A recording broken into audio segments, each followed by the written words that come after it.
Finally आज माझ्या घरामध्ये वॉलपेपर लागणार ह्या खुशीमध्ये आज मी सकाळी लवकरच उठली आणि नाश्ता वगैरे करायला लागली आहे. तर कोणता वॉलपेपर लागणार आहे, कसा लागणार आहे हे मी तुम्हाला पुढे दाखवणारच आहे.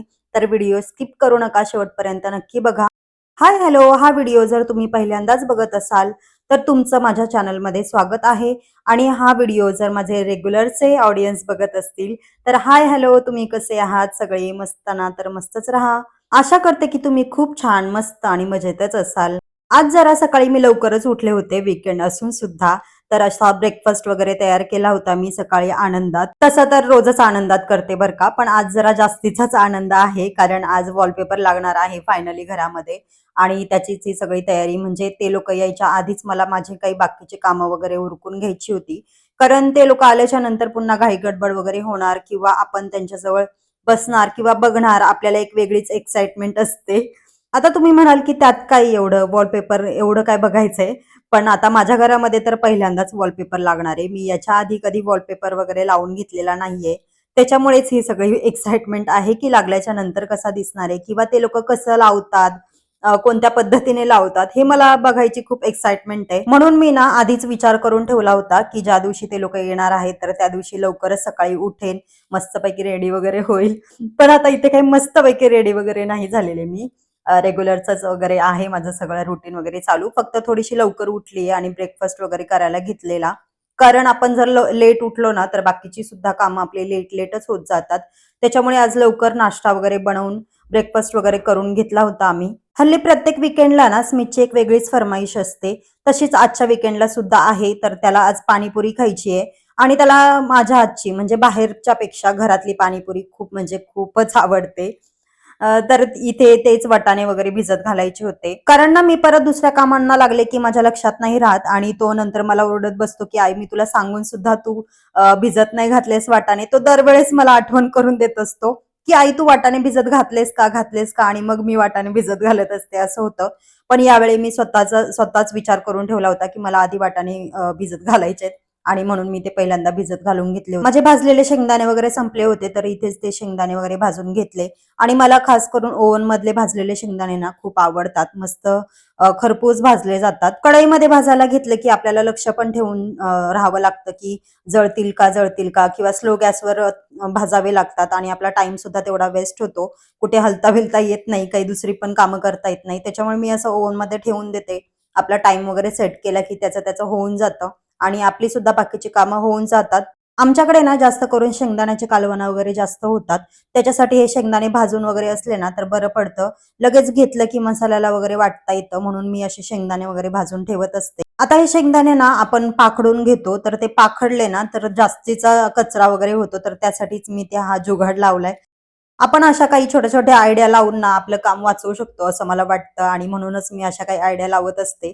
कारण ना ह्याचा खूप म्हणजे खूप कचरा होतो आणि मग तो कचरा पुन्हा काढायला पुन्हा आपल्याला तो टाइम तिथे द्यावा लागतो. कारण ना आता मला टाइम मिळवण्यासाठी जी कसरत करावी लागते ना तर ती मी तुम्हाला सांगू पण शकत नाही. तर चला, आता इथे शेंगदाणे वगैरे माझे भाजून झालेले आहेत. आता ही कालची कपडे वगैरे काढायची राहिली होती माझी काल, कारण ती सुकली सुद्धा नव्हती. तर म्हटलं चला आजच्या दिवस राहू दे, दुसऱ्या दिवशी काढून घेता येतील. तर हीच कपडे काढून घेतली होती. कारण थंडीच एवढी पडतीये ना की कपडे सुकायला सुद्धा 1-2 दिवस लागतायत आणि माझ्या बेडरूमच्या विंडोमध्ये ना ऊन सुद्धा कमीच येतं, त्याच्यामुळे कपडे सुद्धा वाळायला वेळ लागतो. आपल्या घरामध्ये काही नवीन वस्तू येणार असेल किंवा काही चेंजेस सुद्धा होणार असतील ना तरी आपल्या एवढा आनंदी कोणीच नसू शकतं असं मला वाटतं. आणि तोच आनंद माझ्या चेहऱ्यावर तुम्हाला आता सध्या दिसत असेल आणि तेवढीच एक्साइटमेंट सुद्धा आहे. कारण ना मी एवढी फास्ट कामं सुट्टीच्या दिवशी कधीच करत नाही. एकदम आरामात माझी कामं चालू असतात. पण आज त्याच एक्साइटमेंट मध्ये माझी ही सगळी कामं पटापट मी उरकून घेतलेली आहे. आणि मनात विचार सुद्धा चालू आहे की मी जो वॉलपेपर सिलेक्ट केलाय तो माझ्या घरामध्ये सूट होईल का किंवा छान दिसेल का. माझी ही कामं उरकेपर्यंत ते लोक आले सुद्धा होते, कारण त्यांनी टाइम पण दिला होता की आम्ही लवकरच येऊ म्हणून. तर आता इथे वॉलपेपरची डिझाईन तुम्हाला थोडीफार दिसलीच असेल की कशी आहे कशी नाही. तर आता इथे त्यांचं ते काम चालू होतं कटिंगचं किंवा काय ते, आणि तेच मी बघत बसले होते.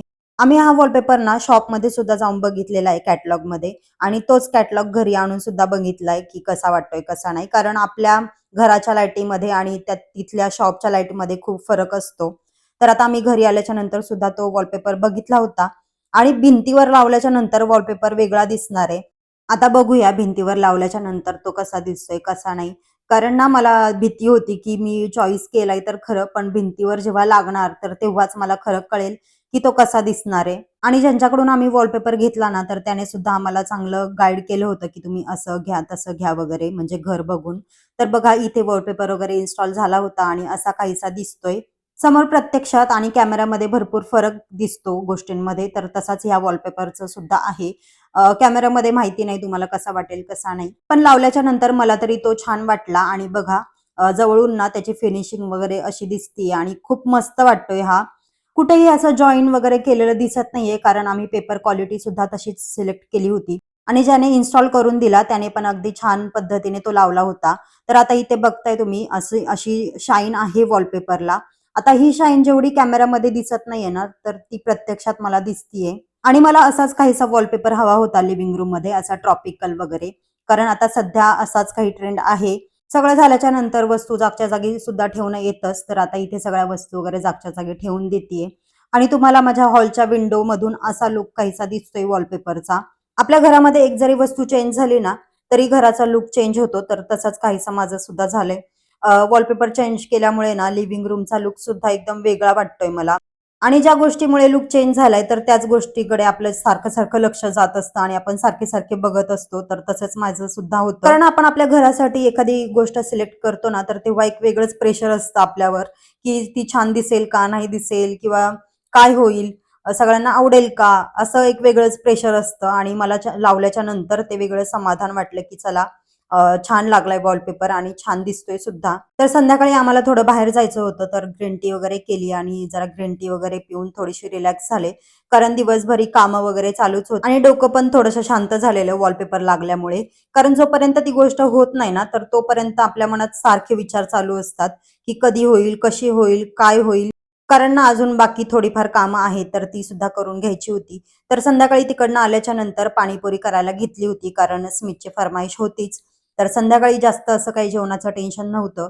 तर एकीकडे रगड्यासाठी कुकर लावून घेतला होता आणि कुकर होईपर्यंत इकडे तिखट पाणी वगैरे करायला घेतलं होतं. आम्ही गोड पाणी नाही करत, म्हणजे स्मितला सुद्धा नाही आवडत गोड पाणी. आम्हाला असं तिखट पाणीच आवडतं पाणीपुरी सोबतचं आणि तेच इथे करायला घेतलं होतं. जेव्हापासून मी घरात पाणीपुरी करायला लागले ना, तर तेव्हापासून स्मितने बाहेरची पाणीपुरी खाणंच सोडून दिलंय. त्याला जेव्हा पण वाटतं, तर तेव्हा तो फर्माईश करतो आणि अशी माझ्याकडून पाणीपुरी करून घेत असतो.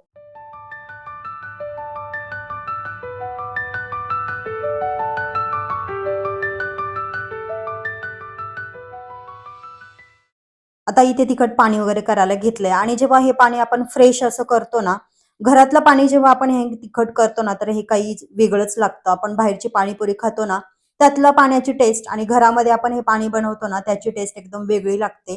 ते झाल्याच्या नंतर इथे रगडा बनवायला घेतला होता आणि रगड्यासाठी काही जास्त एफर्ट नसतात. फक्त इथे पाणीपुरीचा मसाला मी थोडा ॲड करते याच्यामध्ये आणि थोडंसं मीठ, बस बाकी काही नाही. आता इथे रगडा वगैरे सुद्धा रेडी आहे. आता हा रगडा तुम्हाला एवढा जरी दिसत असला जास्त, तरी पण तो थोड्या वेळाने पूर्ण फस्त होणार आहे. कारण आम्हा तिघांना सुद्धा पाणीपुरी खूप आवडते. आता इथे पुऱ्या वगैरे तळून घेतल्यात. या सुद्धा पुऱ्या मी घरीच तळून घेत असते. कारण मला बाहेरच्या पुऱ्या जास्त करून नाही आवडत, जेव्हापासून मी घरी करायला लागली आहे. तर ह्या पुऱ्या सुद्धा पॅकेटच्याच आहेत, फक्त त्या तळायच्याच असतात. कारण आपण फ्रेश तेलामध्ये तळत असतो. आता बाहेर कशा तळल्या जातात किंवा काय हे आपल्याला माहिती नाहीये. म्हणून मी अशा घरी आणून मग त्या तळून घेत असते किंवा आपण ओव्हनमध्ये सुद्धा त्या करू शकतो असं मला वाटतंय. मी नेक्स्ट टाइम ट्राय करेन. तर आता इथे पाणीपुरीचं पाणी तुम्ही बघताय असं हिरवंगार झालंय आणि त्याच्यावरती अशी खारी बुंदी वगैरे आणि हा रगडा. आत्ताच बघून सुद्धा माझ्या तोंडाला पाणी इतकं सुटलंय ना, की काय सांगू. तर चला आता इथे आम्ही पाणीपुरी एन्जॉय करतो आणि तुम्हाला आजचा व्लॉग आणि हा माझा वॉलपेपर हे कसे वाटले मला नक्की सांगा. नेक्स्ट व्हिडिओमध्ये मी घरासाठी काही नवीन वस्तू मागवल्या आहेत, तर त्या सुद्धा तुमच्यासोबत शेअर करणार आहे. So stay tune and take care friends. Bye.